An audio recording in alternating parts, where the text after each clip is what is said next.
Hello everyone, welcome to प्रथम academy.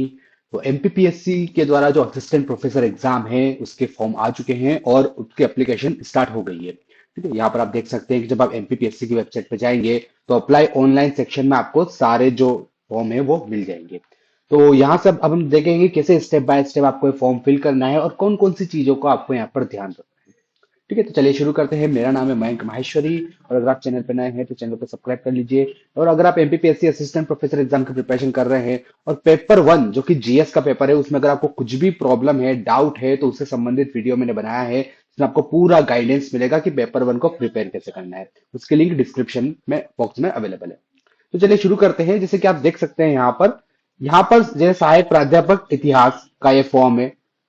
सहायक प्राध्यापक इतिहास के लिए उसी तरीके से यहाँ पर आप नीचे देखेंगे तो सहायक प्राध्यापक इंग्लिश के लिए कई सारे फॉर्म आपको यहाँ पर मिल जाएंगे। तो जो भी आपका सब्जेक्ट है आप उसमें अप्लाई कर सकते हैं।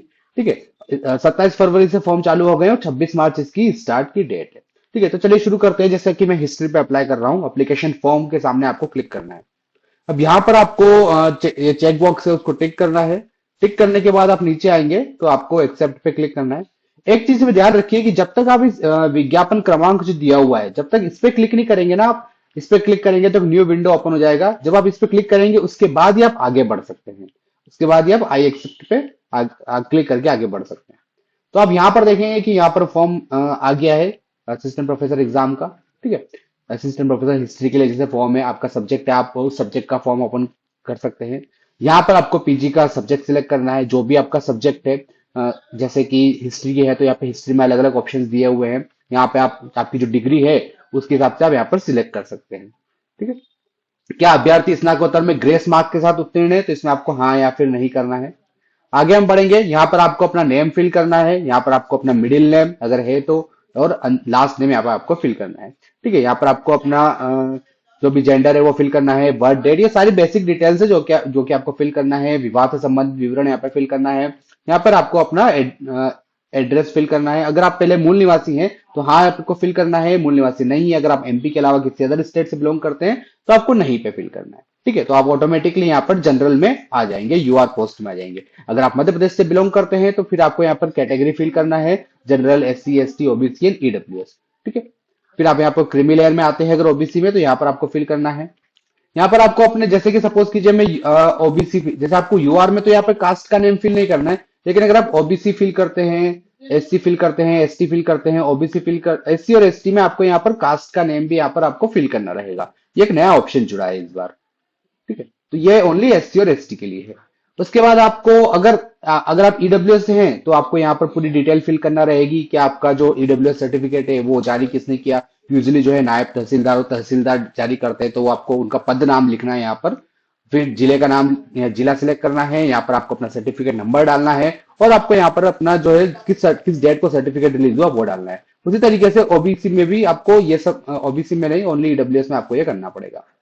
चलिए, उसके बाद हम आते हैं कि अगर आप दिव्यांग कैटेगरी से हैं तो आपको यहाँ पे यस और नो फिल करना है। और अगर आप फिल कर रहे हैं तो आपको जिला चिकित्सालय का जो जारी प्रमाण पत्र है दिव्यांगता का, उस पर आपको यस या नो पे क्लिक करना है। यहाँ पे आपको सारी डिटेल फिल करना रहेगी दिव्यांगता की, अगर उस कैटेगरी में आप आते हैं तो। उसके बाद ये कुछ अन्य विवरण है जैसे कि सेवा से पृथक का दंड, यहाँ पे आपको यस या नो पे क्लिक करना है।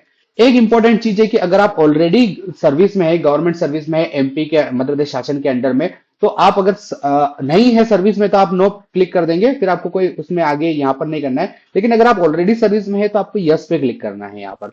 और यस पे क्लिक करने के बाद आपको यहाँ पर यहाँ पर दिया हुआ है कि अगर आप सेवारत है तो आपको नियुक्त अधिकारी को आपने सूचित किया है या फिर नहीं किया है। तो अगर आपने अपने अपॉइंट जो भी अथॉरिटी है, हायर अथॉरिटी जिन्होंने अपॉइंट किया है आपको, तो उनको अगर आपने सूचित कर दिया है, मीन्स उनको आपने लेटर दे दिया है एप्लीकेशन, तो आपको यहाँ पे यस करना है, अदरवाइज आपको नो करना है। ठीक है, तो अगर आप ये चीजें, लेकिन अगर आप ये क्लिक करते हैं कि आप ऑलरेडी सर्विस में नहीं है तो फिर आपको यहाँ पे रोजगार जो पंजीयन है उसकी डिटेल फिल करना रहेगी। जो ऑलरेडी सर्विस में है उनको रोजगार पंजीयन की डिटेल यहाँ पे नहीं भरना है, जो सर्विस में नहीं है उनको यहाँ पे रोजगार पंजीयन की आपकी सारी डिटेल फिल करना है। आपको अगर आपने रोजगार पंजीयन कर लिया है आपको यस पे क्लिक करना है, फिर आपको अपने जिले का नाम, जो आपका रजिस्ट्रेशन नंबर है वो सारी फिल करना है। एक इंपॉर्टेंट चीज ये है कि अगर आपका जो रोजगार पंजीयन का सर्टिफिकेट है अगर वो पुराना हो गया है, मीन्स अगर वो एक्सपायर हो गया है, उस पर डेट चेक कर लीजिएगा। अगर वो एक्सपायर हो गया है तो पहले आप उसको अपडेट कर लेना। अपडेट करने के बाद फिर आप इसमें अपनी डिटेल फिल कर देना। ठीक है, क्योंकि जब इंटरव्यू होता है तब आपको जो रोजगार पंजीयन है वो उसका जो उसकी जो सर्टिफिकेट होता है, फोटोकॉपी होती है, वो आपको वहां पे बताना पड़ता है डॉक्यूमेंट के साथ। ठीक है, ये भूतपूर्व सैनिक का विवरण है, आयु सीमा में प्रोत्साहन स्वरूप देय का छूट का विवरण है। इस तरीके सारी सारी डिटेल है। अगर आप अतिथि विद्वान के रूप में कार्य करते हैं तो आपको यस फिल करना है। तो आपको जो भी गणना पत्रक है वो गणना पत्रक का आपको यहाँ पे नंबर फिल करना रहेगा, और आपको अपनी और बाकी सारी डिटेल आपको फिल करना रहेगी। अगर आप अतिथि विद्वान नहीं है तो आप ओनली नो पे फिल कर देंगे। ठीक है, उसके बाद एक ये इंपॉर्टेंट चीज है, इसको आप ध्यान रखिएगा। आप कौन सी डिग्री, कौन सी जो एलिजिबिलिटी टेस्ट है उससे आप अप्लाई कर रहे हैं। अगर आप नेट क्वालिफाई हैं तो आपको नेट पे क्लिक करना है। तो आपको नेट का जो सब्जेक्ट है, और जब आपने नेट क्वालिफाई किया, जिस डेट का आपको क्वालिफाई किया, उसका आपको यहाँ पे रिजल्ट और रोल नंबर, सॉरी डेट और रोल नंबर यहाँ पे आपको फिल करना है। ठीक है, जो सर्टिफिकेट होता है उस पर जो डेट मेंशन होती है वो आपको यहाँ पर फिल करना है। अगर आप आपने एमपी सेट अगर क्वालिफाई किया है, जो कि 2022 वाला हुआ था, या फिर रिसेंटली जो 2024 वाले रिजल्ट आए हैं, तो आपको यहाँ पर अपना सब्जेक्ट फिल करना है, जो डेट है, रिजल्ट की डेट यहाँ पर आपको फिल करना है, और रोल नंबर आपको फिल करना है। ठीक है, और अगर पीएचडी है ऑलरेडी तो आप यहाँ पे सारी डिटेल फिल कर सकते हैं।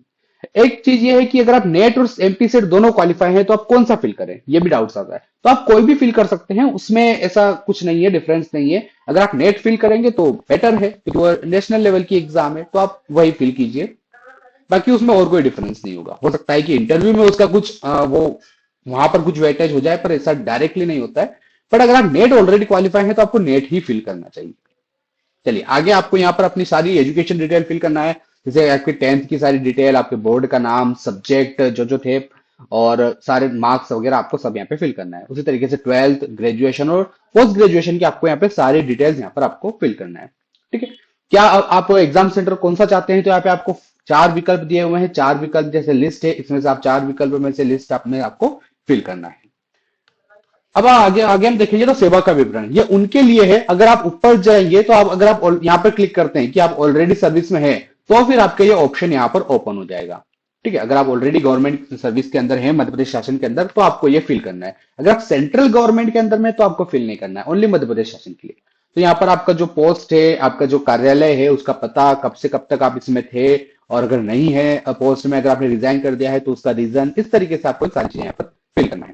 ठीक है, उसके बाद देखेंगे हम कि आपको आपको बैंक का अपने पूरी डिटेल फिल करना है, आपको एड्रेस फिल करना है। ठीक है, और आपको अपना फोटो और सिग्नेचर यहाँ पे फिल करना है। तो 100 KB से ज्यादा उसकी साइज नहीं होना चाहिए, ये चीज आपको ध्यान रखना है, फोटो की और सिग्नेचर की दोनों।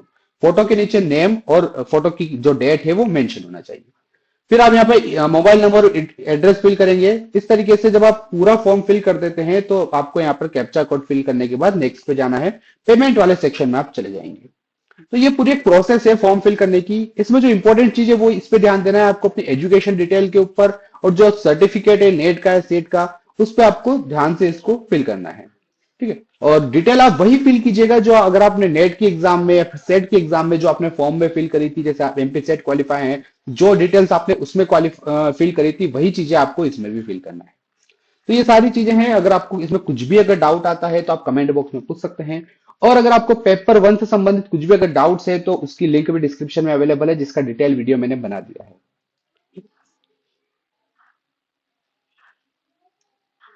Thank you.